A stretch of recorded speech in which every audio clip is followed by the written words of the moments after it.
Captopril is a widely used medicine prescribed to treat high blood pressure and certain heart conditions. In this scene, we see Captopril tablets placed on a medical table, representing a common and trusted treatment used around the world to protect the heart and blood vessels. After the tablet is taken by mouth, it travels down into the stomach, where it begins to dissolve. The active medicine is released and moves forward into the intestines. Here, Captopril is absorbed through the intestinal walls and enters the bloodstream, starting its therapeutic action inside the body. As the medicine circulates through the blood, it reaches the heart and blood vessels. Captopril works by relaxing and widening the blood vessels, allowing blood to flow more easily.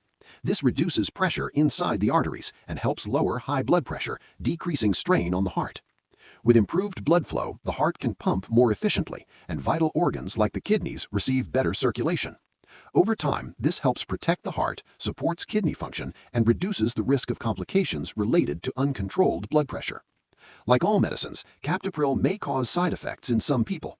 These can include a persistent dry cough, dizziness, or low blood pressure. In rare cases, kidney-related effects may occur, which is why regular medical monitoring is important. Captopril should always be taken exactly as prescribed by a healthcare professional. It is an effective and life-saving medicine when used correctly under medical supervision.